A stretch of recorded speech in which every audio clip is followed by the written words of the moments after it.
आज मैं बताने जा रहा हूं आप लोगों को बोट एंड स्ट्रीम के बारे में। इसका क्वेश्चन कैसे सॉल्व करेंगे, तो सबसे पहले इसका इंट्रोडक्शन देंगे। इंट्रोडक्शन में इसका कंसेप्ट आपको समझावेंगे कि बोट एंड स्ट्रीम का क्वेश्चन किस प्रकार से सॉल्व किया जाएगा। तो इसके लिए सबसे पहले इंट्रोडक्शन में कुछ बातों को जानना होगा और उसको याद रखना होगा, उसी के आधार पर क्वेश्चन सॉल्व होगा।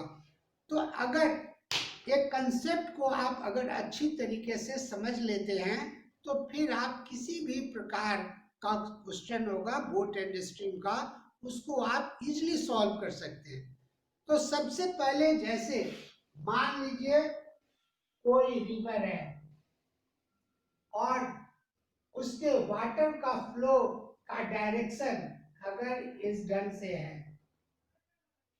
तो इसी को हम लोग कहते हैं down stream.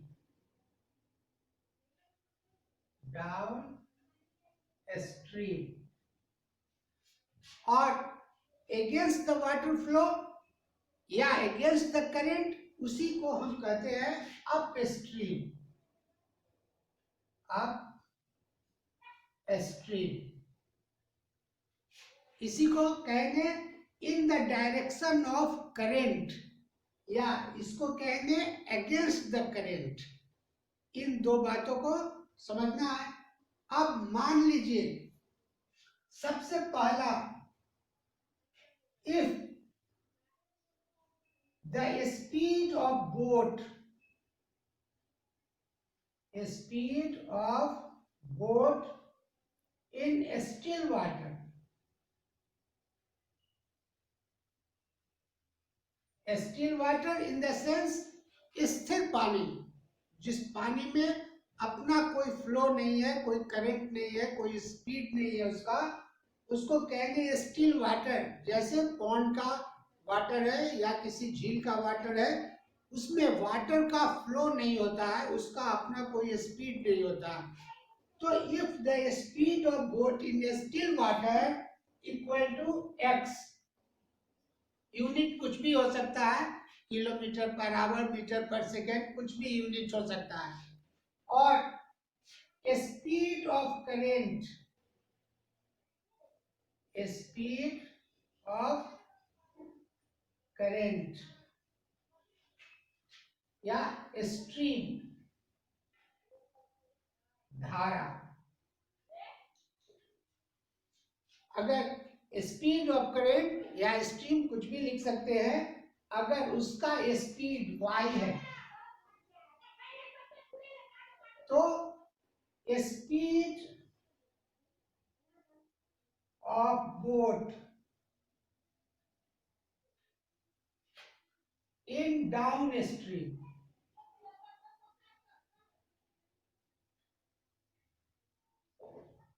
Equal to x plus y.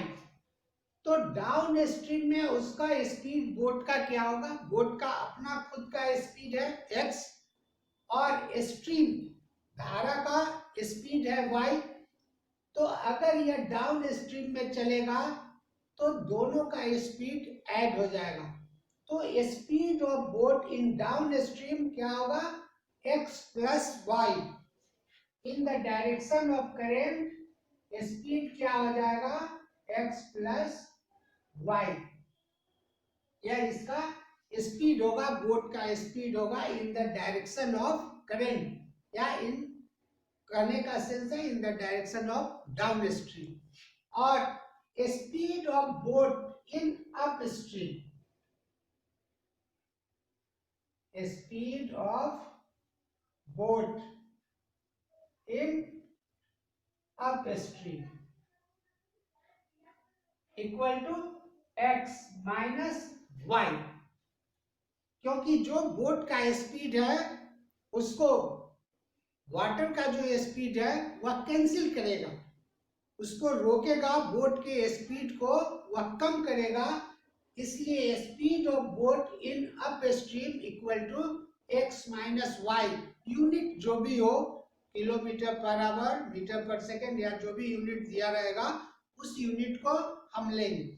तो सबसे पहले इस कंसेप्ट को याद रखना है कि if the speed of boat in still water equal to x और speed of current equal to y, then speed of boat in downstream या in the direction of current, जो भी लिखा रहे क्वेश्चन में वैसा लिखेंगे, speed of boat equal to x plus Y.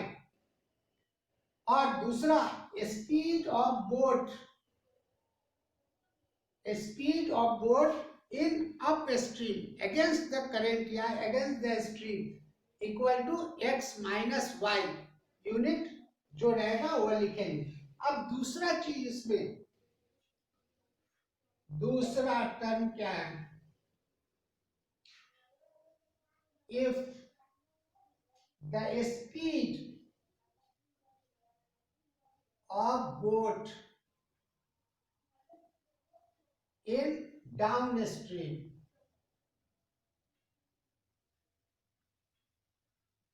Equal to x और the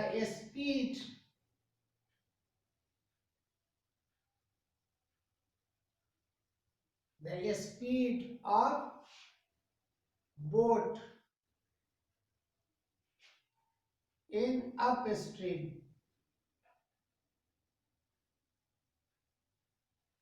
equal to y।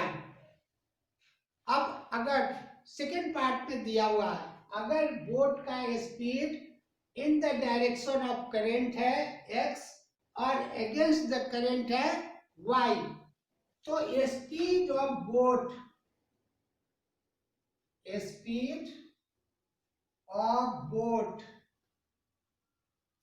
In still water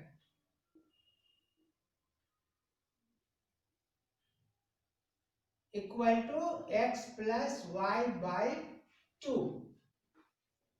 तो स्टिल वाटर में बोट का क्या स्पीड होगा, वह x प्लस वाई बाई 2 होगा। और दूसरा स्पीड ऑफ करंट और stream equal to x minus y by 2। बस बोट एंड स्ट्रीम के किसी भी क्वेश्चन को बनाने के लिए, सॉल्व करने के लिए, यह दो कंसेप्ट जो है यह अच्छी तरीके से याद होना चाहिए। अगर यह कंसेप्ट आपके पास क्लियर है तो आप किसी भी प्रकार के क्वेश्चन को इजीली सॉल्व कर सकते हैं। तो दोनों यहाँ समझ गए कि अगर speed of boat still water में x है और स्पीड ऑफ करंट y है, तो डाउन स्ट्रीम में उसका स्पीड x प्लस वाई होगा और अप स्ट्रीम में उसका स्पीड x माइनस वाई होगा। वहीं दूसरे पार्ट में अगर स्पीड ऑफ बोट दिया हुआ है डाउन स्ट्रीम में x और अप स्ट्रीम में उसका स्पीड दिया हुआ है y, तो speed of boat in still water equal to x plus y by 2 और speed of current equal to x minus y by 2। बस इतना ही चीज को आपको याद रखना है। इसी के आधार पर सभी क्वेश्चन को सॉल्व किया जाता है।